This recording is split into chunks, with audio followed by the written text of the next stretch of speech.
Welcome back to Post Time. 6 of the best pacing colts in all of North America went behind the starting gate at Dover Downs recently in the Matron Final. Now, before we take a look at the race, let's take a look at the impressive field. Heading up the post parade is Delmarvalous with saddle pad number 1 and with Brian Sears in the bike. This son of Badlands Hanover is the headliner to the George Teague Jr. entry. Delmarvalous, who won his elimination for the Matron, has had 2 huge wins in 2010. He won the Adios in Pennsylvania, and he won the Oliver Wendell Holmes in New Jersey. Now he's in his home state, ready to take home the Matron Final trophy. The 1A Windfall Blue Chip is the second part of the Teague entry, with George's 19-year-old son, Montrell, in the sulky. But don't let that fool you. Montrell has plenty of talent as a driver, and this sophomore pacing colt has proven he can hang with the big boys. Number 2, Rocknroll Heaven, goes behind the gate with Dan DUBE in control. We covered this pacing phenom in detail in our previous segment on the show today, so I can't really add any more to what I've already said about this standardbred superstar, which means we'll move right on to the 3, Valentino, who has Tim Tetrick in the bike. Tim has been the country's leading money-winning driver since 2007. When the Bionic Man drove this sophomore in the limb, they raced super and took home second place honors. Number 4 is Rockin Image, who gets the driving services of Yannick Gingras. The sophomore is one of 3 sons of Rocknroll Hanover in this final. By the way, Rockin Image's mom, Katie, was a world champion too. This 4-legged standout is already a familiar name here in Delaware.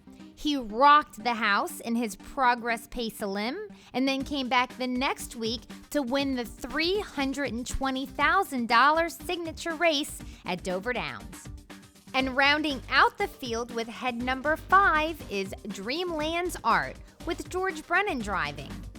Brennan is also known as the Minister of Speed. This Arts Place colt is conditioned by Ron Burke, the country's number 1 trainer in the sport of harness racing. So anything out of the Burke barn should be considered a threat.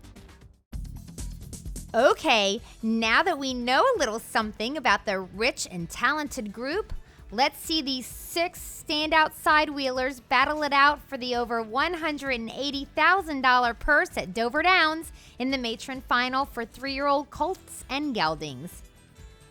They're off from the inside. There goes Rocknroll Heaven out for that lead. Delmarvalous gets away in second, followed by Valentino. Rockin Image is next. The early trailers are Dreamlands Art and Windfall Blue Chip.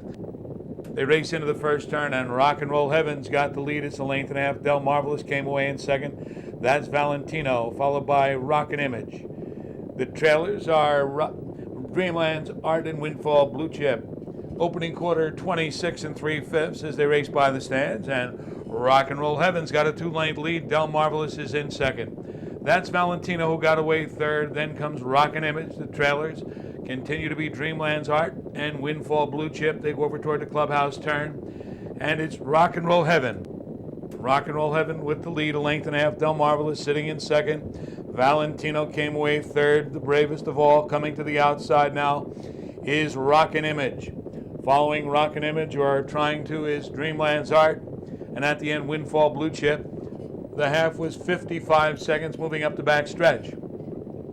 Rocknroll Heaven has that lead. It's 2 lengths. Rockin Image on the outside. Delmarvalous with the rail. Dreamlands Art is up into fourth, followed by Windfall Blue Chip. Down inside the trailer is Valentino. 3/4 in 1:21 4/5. Midway on the final turn. Rocknroll Heaven opens up 3 lengths midway on that final turn. Delmarvalous back in the second. Rockin Image drops back a bit, forcing a 3-wide move from Dreamlands Art. They're at the top of the stretch.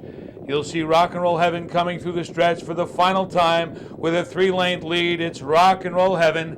Delmarvalous giving chase. Rocknroll Heaven nearing the wire. Going to do it again. Rocknroll Heaven, 20 for 30 in his career, over 2.7 million. Final time 150 and 1/5. I'm here with the winning trainer, Bruce Saunders.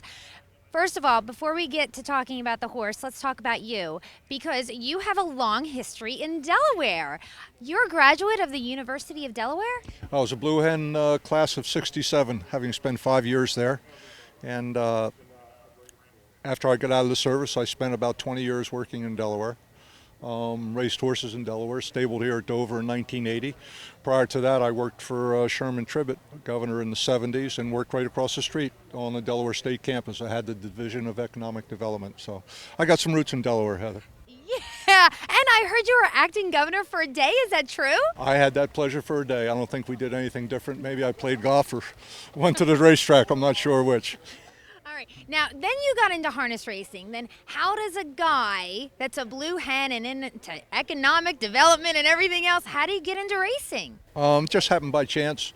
A friend of mine had a farm in northeast Maryland, and I would go down to help him do his chores. And, wasn't married, had no children, had no responsibility, so I just hung with him a lot. And when the fall came, we went to Liberty Bell. I think it was the fall of '78.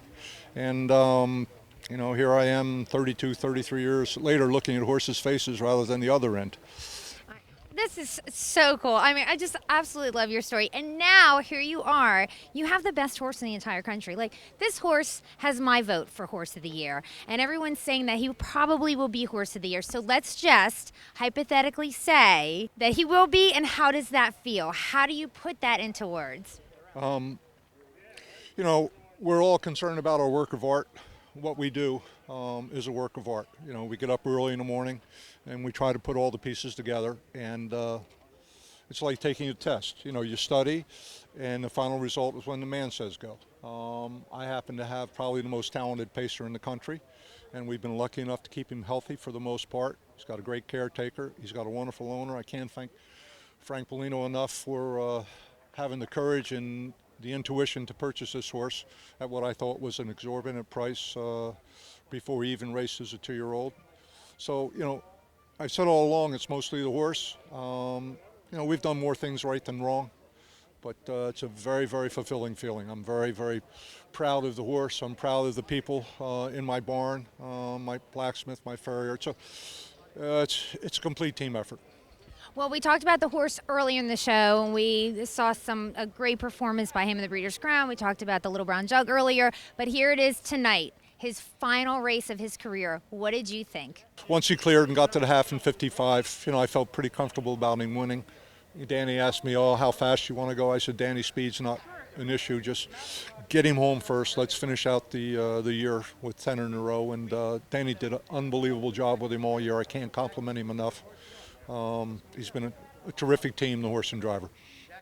Now, it's been a real experience for me following this horse around, and I've been loving watching him race, as you know, and as we've talked about. But now, he's got a pretty big dance card, right? He's going to have some girls calling him in a very near future. So what's going to happen with his breeding? Well, he's going to go to Blue Chip Farm in New York. Fortunately, we're able to generate some interest from the premier breeding facility in New York at Blue Chip, and we're delighted, and we look forward to entering into a long-term relationship with them.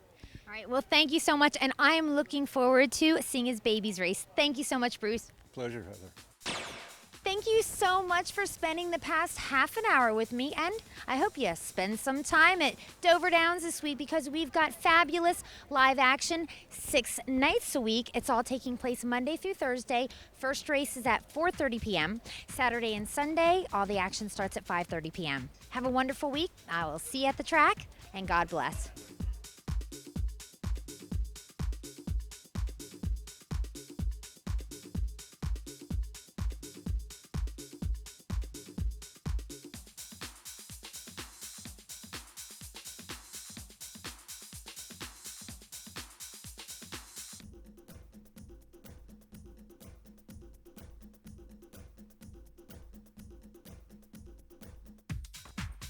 Host Time is taped in front of a live studio audience.